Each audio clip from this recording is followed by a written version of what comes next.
Hello friends, welcome to my channel. So today we will focus on the self-awareness. In the last videos, I mentioned that self-awareness is very important.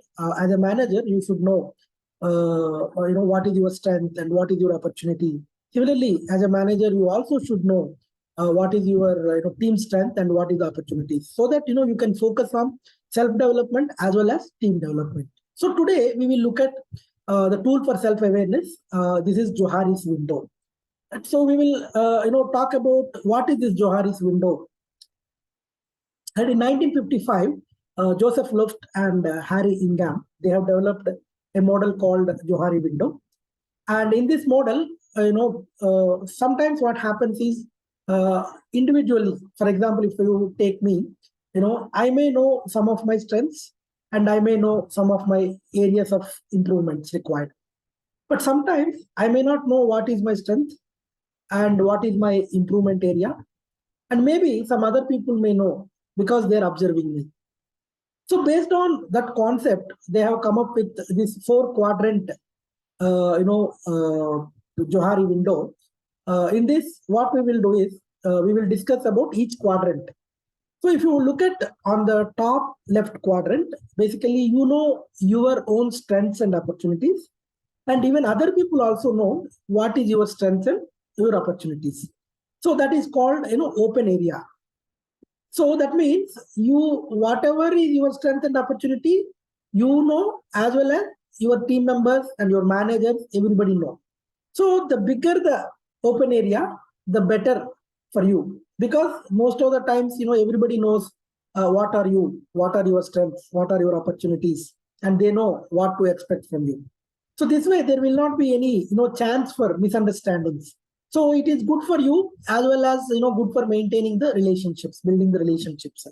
So it is always better to look for having a bigger open area. That means most of your strengths and your opportunities you should know, as well as other people also should know with whom you are working. And if you look at the top right quadrant, this is called blind spot. So what it is basically you don't know about your strengths or opportunities, but other people, they know about your strengths and opportunities. So they are observing you very closely and they know, okay, so this person is doing this thing wrong. So sometimes you may do it without any, unintentionally, or sometimes you do it without knowing it. So sometimes you may think that you are doing right, but only when somebody else is observing you, they will be able to provide good feedback to you. It can be either your manager, or it can be your team member, or it can be your any stakeholder like customer, cross-functional team, anybody. So they are observing you and they will be able to give you better feedback. But unfortunately, you don't know what is your strength and opportunities in some areas. So that is why it is called blind spot. So how can you reduce this blind spot? You can ask for feedback from your team members, your managers, your customers, everybody, and then be open to receive that feedback. That is more important. Asking for feedback is one, and second thing is open to receiving that feedback. Sometimes they may give you feedback which you don't like, because you don't know what is your strength or what is your opportunity, right? But if you take that constructive feedback in a positive spirit, and if you start working on improving any particular gaps, that will be really helpful for you, right? And then if you look at the bottom left quadrant, it is called hidden area, because here you know about your strengths and opportunities, but you don't know about the other people do not know about your strengths and opportunities. Okay. For example, you are working in a particular department, and you have some strength where you can also work in another department, and you are aspiring to go to the department. For example, you are working in an IT department, but you have, maybe by education or by experience, you may have a better selling skills. So probably you think that you can also work in sales department, right? Marketing and sales, for example. So, but other people do not know about it, right? So, for example, you are working in IT now, and then you want to go into a sales department. But if you are not expressing it to anybody, how other people will know? They will not be able to know anything. So that is why it is called hidden. So you are hiding it from others. So how to reduce this area? You need to express yourself.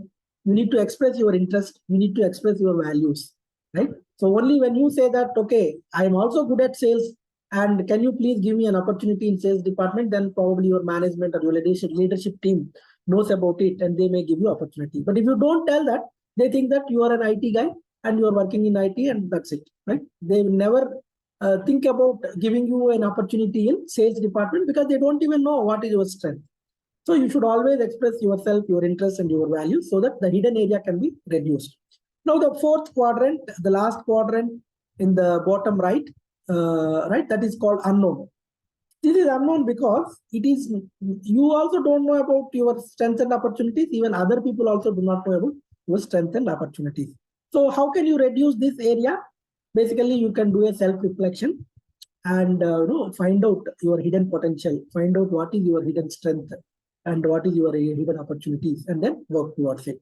So as I mentioned, if you consider all these four quadrants, it is better to have a bigger or larger open area so that you know your strengths and opportunities. Other people know your strengths and opportunities. They know what to expect from you, and they also probably can give you more opportunities in your career. Right. So this is about Johari's window. Thank you very much. Please take care. See you in the next video.